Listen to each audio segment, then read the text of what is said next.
Well. This one was truly a shocker. I'm Satomi, and I'm with Inanimate Public Radio, here with the exclusive exit interview of the most recently eliminated contestant, Cabby. I'm sure you're all excited to hear about this and that, but first and foremost, how are we doing today, Cabby?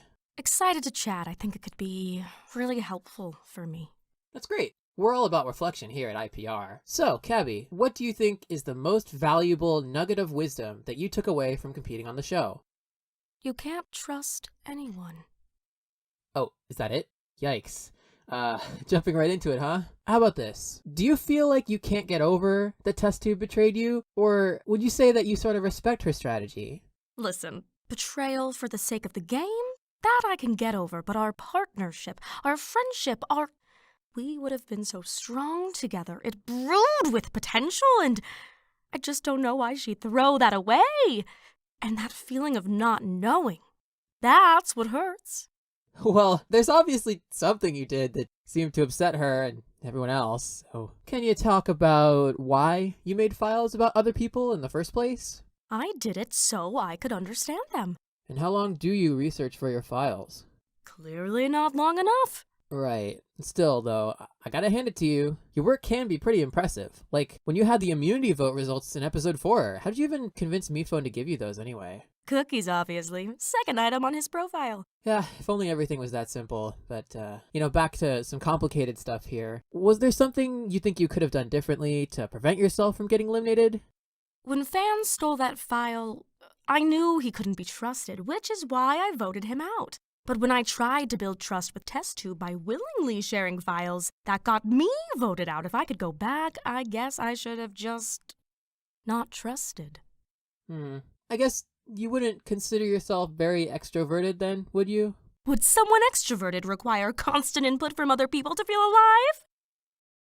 Why, yes. Have you been interacting with Indefinite Island's other inhabitants? Or are you just minding your own business there? Well, I quickly deduced that not everyone wanted to stay, which I learned by process of elimination.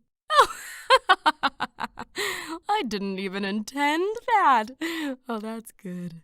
But yes, one inhabitant in particular, the walkie-talkie, gives us all a choice to stay or go. She sure seems to favor one side, though. Seems like you chose to stay. And since you're here, let me ask you about this, Cabby. What rhymes with orange? Do you have that in your files? Why, yes, there is one word that rhymes with orange. I won't tell you what it is, unless you ask me for my fruit file really nicely.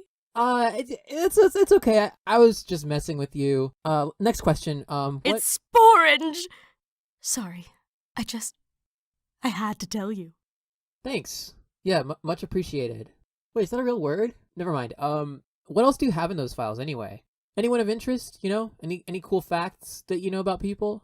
I've always been intrigued by yin-yang. Their primary constant is that there is none. If I were placed on a team with them, I would need to absolutely distance myself if I were to have any level of predictability in my gameplay. And as a fun fact, one of them is deathly afraid of merry-go-rounds. And it's not yin.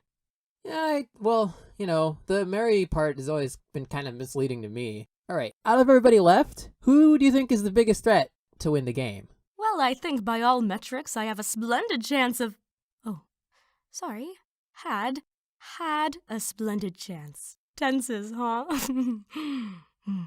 I hoped that test tube and I could make a fearsome duo, but since that didn't quite work out, I'd keep a keen eye out for Nickel and Balloon, or Goo and Bo. Quite a duo of duos. Pairs like that, they're hard to come by. Seems like you're pretty beat up by the loss, huh? What made you want to win so badly? Because I was the only one playing. I even wrote an instruction manual, though I feel that's a file I won't be sharing with anyone. Pretty amazing how much faith you have in your own writing, Cabby. Why do you expect that people are always going to act the way that you write them in your files? Because they do. It's fascinating, frankly. Everyone runs on the same habits over and over again. Silver makes others work for him. Paintbrush obsesses. Bo is dead and inexplicably back alive with absolutely no possible explanation, which is driving me up a wall, and I haven't been able to come up with a single feasible theory that works. Everything in my files about them is accurate. They just don't want to admit it. Even if that's true, do you ever, feel guilty about what you've written, though? I didn't used to. Did you feel the same when you wrote the file on yourself? What? file on myself? No. No, no. No, that'd be silly, wacky even. Do I look like a clown of a gal to you? Never, ever would I ever even conceive of the mere notion to... All right, this is going nowhere. Look, what about test tube? Were these files part of your long-term plan with her?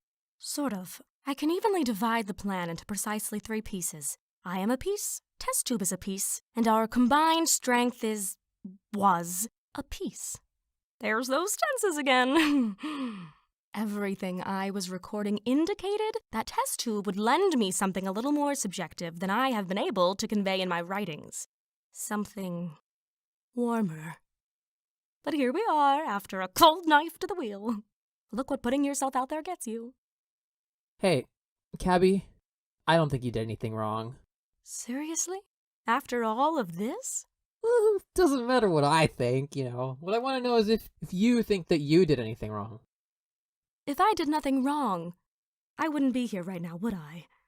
I know I'm wrong, and I want to figure out how to win people over. And you know what? I think this ominous island is just the place to start figuring that out.